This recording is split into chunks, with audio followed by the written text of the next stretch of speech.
केंद्रीय मंत्री नितीन गडकरींनी मुकेश मोहन नावाच्या एका इन्फ्लुएन्सरवर किंवा कंटेंट क्रिएटरवर 50 कोटींचा अब्रू नुकसानीचा दावा दाखल केलाय। आणि एवढंच करून नितीन गडकरी थांबले नाहीत, तर त्यांनी त्याच्यावर गुन्हा सुद्धा दाखल केला आणि त्याचा मोबाईल सुद्धा जप्त करायला लावला।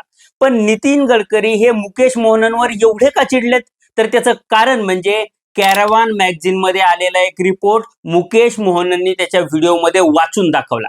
हा रिपोर्ट नेमका काय होता, तर या रिपोर्टमध्ये नितीन गडकरींच्या कुटुंबाशी संबंधित असलेल्या कंपन्या या बीफचा एक्सपोर्ट करतायत अशी माहिती लिहिली होती आणि त्यामुळे त्यांनी मुकेश मोहनवर 50 कोटीचा अब्रू नुकसानीचा दावा दाखल केलाय। पण नितीन गडकरींच्या कुटुंबाशी संबंधित असलेल्या या कंपन्या नेमक्या कोणत्या आहेत आणि त्या बीफच्या व्यापाराशी कशा संबंधित आहेत, या सगळ्या गोष्टींची चर्चा आपण आज करणार आहेत। सोबतच मुकेश मोहनवर जो दावा दाखल करण्यात आलाय तो दावा किती व्हॅलिड आहे, किती योग्य आहे किंवा किती अयोग्य आहे, या सगळ्या गोष्टींची चर्चा आपण आजच्या व्हिडिओमधून करणार आहे। त्यामुळे हा व्हिडिओ तुम्ही शेवटपर्यंत पहा आणि व्हिडिओ शेवटपर्यंत पाहिल्यानंतर भाजप नेते नितीन गडकरी हे बीफच्या एक्सपोर्टच्या व्यवसायामध्ये आहेत का किंवा त्यांचे कुटुंबीय या व्यवसायामध्ये आहेत का, याबद्दल तुम्हाला काय वाटतं हे मला कमेंट बॉक्समध्ये सांगा। सोबतच तुम्ही जर अजूनपर्यंत लॉजिकल सिद्धांत आपल्या YouTube चॅनलला सबस्क्राईब केलं नसेल तर आधी आपल्या चॅनलला तेवढं सबस्क्राईब करा। नमस्कार, मी सिद्धांत आणि लॉजिकल सिद्धांत आपल्या YouTube चॅनलमध्ये तुमचं अगदी मनपूर्वक स्वागत आहे। तर भाजपची लोक असतील किंवा संघ परिवारातली लोक असतील, ही सगळी लोक गाय असेल, गोबर असेल, गोमूत्र असेल याच्या भोवतीच विचार करताना किंवा त्याच्या भोवतीच आपलं राजकारण करताना दिसत आहेत। आता गोमांसाच्या किंवा बीफच्या मुद्द्यावरून भाजपचे नेते किंवा संघाशी संबंधित असलेल्या संघटनांचे नेते मुस्लिमांना कायम टार्गेट करत असतात किंवा मुस्लिम त्यांच्या निशाण्यावर असतात। 2014 मध्ये ज्यावेळी भाजपची सत्ता आली तेव्हापासून गोमांस तस्करीच्या मुद्द्यावरून अनेक मुस्लिमांच्या हत्या झाल्याच्या बातम्या तुम्ही बघितल्या असतील। म्हणजे पहिलू खान असेल, अखलाक असेल, भाजपशी संबंधित असलेल्या संघटनांनी आणि लोकांनी अशा अनेक घटना घडवल्या की ज्यामध्ये लोकांना त्यांचे जीव गमवावे लागले। पण भाजप नेते नितीन गडकरी यांच्याशी संबंधित असलेली एक कंपनी किंवा त्यांच्या कुटुंबाशी संबंधित असलेली एक कंपनी बीफचा वेगवेगळ्या देशांमध्ये एक्सपोर्ट करते असा रिपोर्ट कॅरावान मध्ये छापून आला। म्हणजे हे प्रकरण काय ते एकदा आपण सविस्तरपणे समजून घेऊ। पुण्याच्या जवळचं हिल स्टेशन असलेल्या लोणावळ्यामध्ये जे सिंहगड कॉलेज आहे त्याच्या जवळ पोलिसांनी एक बीफ घेऊन जाणारा ट्रक पकडला। आता या ट्रक मधल्या लोकांनी ट्रक पळवण्याचा किंवा तिथून पळून जाण्याचा प्रयत्न केला, पण पोलिसांनी त्यांचा पाठलाग करून त्यांना पकडलं आणि या ट्रक मध्ये बीफ होता असं समोर आलं। ज्यावेळी ही केस कोर्टामध्ये गेली त्यावेळी रेम्बल ॲग्रो आणि फूड्स नावाची एक कंपनी आहे, या कंपनीनं असा दावा केला की हे बीफ आमचं आहे, पण ते म्हशीचं बीफ आहे असं त्यांचं म्हणणं होतं।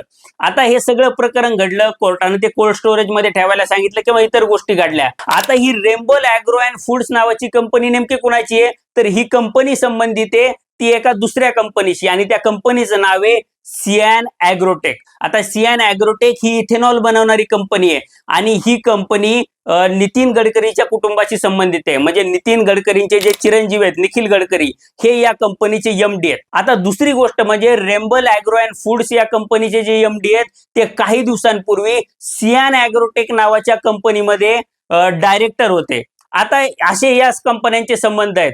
आता ही कंपनी नितीन गडकरींच्या कुटुंबाशी संबंधित आहे सांगणारा तिसरा मुद्दा म्हणजे नितीन गडकरींच्या पत्नी ज्या कोऑपरेटिव्ह बँकेच्या डायरेक्टर आहे त्या बँकेनं या रेम्बलला कर्ज दिलेलं आहे। आता एवढे सगळे संबंध असताना आणि कागदोपत्री ह्या गोष्टी सिद्ध होऊ शकत असताना सुद्धा यावर काही कारवाई झाली नाही आणि त्याबद्दलचा रिपोर्ट कॅरावाननं त्यांच्या मॅगझिन मध्ये छापला किंवा त्यांनी तो प्रसिद्ध केला। आता ऑनलाईन तुम्हाला तो रिपोर्ट वाचायचा असेल तर ऑनलाईन तो रिपोर्ट प्रसिद्ध सुद्धा झालेला आहे, त्यामुळे तुम्ही गुगल सर्च करून तो रिपोर्ट वाचू सुद्धा शकता। आता या सगळ्या मुद्द्यावर या कॅरावानच्या रिपोर्टचा हवाला देऊन मुकेश मोहननं एक व्हिडिओ बनवला आणि त्यानं या व्हिडिओमध्ये नितीन गडकरींचे बीफ कंपन्यांशी कसे संबंध आहेत हे सांगण्याचा प्रयत्न केला आणि नितीन गडकरींनी त्याच्यावर 50 कोटींचा अब्रू नुकसानीचा दावा केला। आता नितीन गडकरींना दावाच करायचा असेल तर त्यांनी तो कॅरावानवर करायला पाहिजे होता, कारण की रिपोर्ट मुकेश मोहननं प्रसिद्ध केलेला नव्हता, तर रिपोर्ट कॅरावान मॅगझिननं प्रसिद्ध केलेला होता। नितीन गडकरींनी मुकेश मोहनवर दावा केला, म्हणजे ज्या व्यक्तीनं फक्त त्या रिपोर्टला कोट केलं किंवा त्यातल्या काही ओळी वाचून दाखवल्या त्या व्यक्तीवर नितीन गडकरींनी दावा केला. पण आता गडकरींनी कॅराव्हॅनवर दावा न करता मुकेश मोहनवर दावा का केला?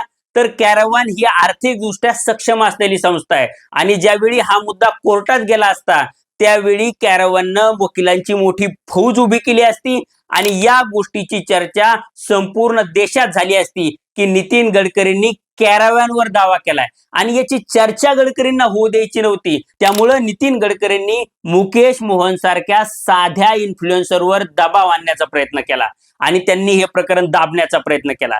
पण त्यांनी मुकेश मोहनवर ज्यावेळी दावा दाखल केला त्यावेळी हे प्रकरण अतिशय पांगलेलं आपल्याला बघायला मिळतं. म्हणजे ध्रुव राठी असेल किंवा रॅन्टिंग गोल असेल यासारख्या हजारो लोकांनी यावर बातमी केली किंवा त्यांनी त्यावर व्हिडिओ बनवले आणि यातून नितीन गडकरींना त्यांचे बीप कनेक्शन जे दाबायचे होते ते दाबता आलेले नाहीत. उलट ज्या कोट्यावधी लोकांपर्यंत हा विषय पोहोचला नसता त्या कोट्यावधी लोकांपर्यंत हा विषय पोहोचणार आहे हे तुम्ही समजून घ्या. आता हे झालं एक प्रकरण. पण आपण जरा ब्रॉडर कंटेक्स्ट मध्ये गोष्टी बघितल्या तर आपलं असं लक्षात येईल की वेगवेगळ्या प्रकारे जे कंटेंट क्रिएटर कंटेंट बनवतायत किंवा सरकारला प्रश्न विचारतायत त्यांना कायदेशीर कचाट्यामध्ये अडकवण्याचा किंवा त्यांच्यावर दबाव आणण्याचा प्रयत्न होतोय असं आपल्याला बघायला मिळेल.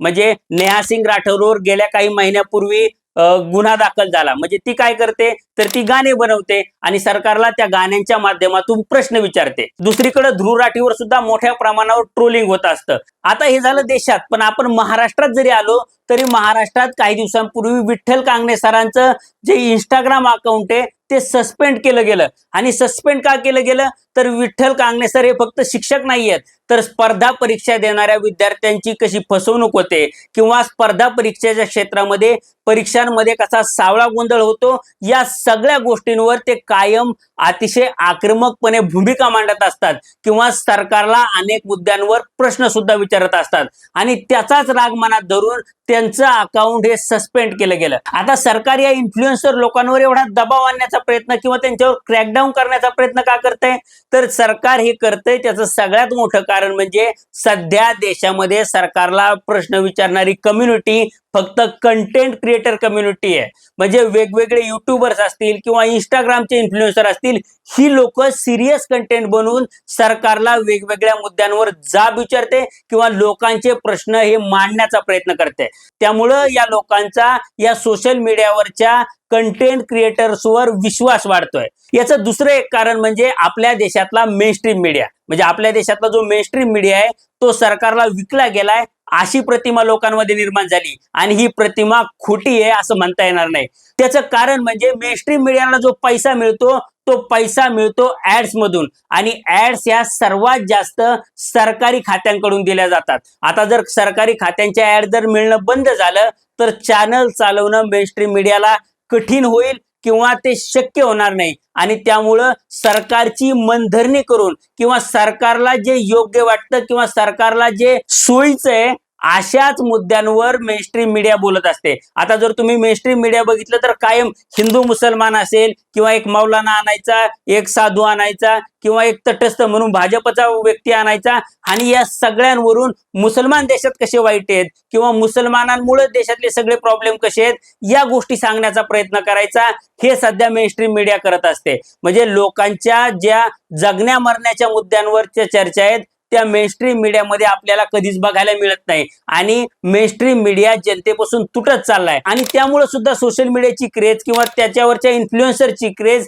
ही दिवसेंदिवस वाढत चालली. आता या वाढत्या क्रेजमुळे सरकारला हे इन्फ्लुएन्सर अडचणीचे वाटायला लागलेत आणि त्यामुळं सरकारला या इन्फ्लुएन्सरचा आवाज बंद करायचा आहे हे आपण लक्षात घेतलं पाहिजे. म्हणजे संपूर्ण देशभरातच इन्फ्लुएन्सर लोकांवर म्हणजे जे सरकारला प्रश्न विचारतायत अशा लोकांवर क्रॅकडाऊन करण्याचा प्रयत्न एक प्रकारे सरकारनं केलाय असंच आपल्याला म्हणावं लागेल. आता हे सगळं विश्लेषण ऐकल्यानंतर इन्फ्लुएन्सर लोकांचं दमन होत आहे असं तुम्हालाही वाटतं का हे मला कमेंट बॉक्समध्ये सांगा. हा व्हिडिओ आवडला असेल तर व्हिडिओला लाईक करा आणि असेच नवनवीन व्हिडिओ पाहण्यासाठी लॉजिकल सिद्धांत आपल्या युट्यूब चॅनलला सबस्क्राईब करायला विसरू नका.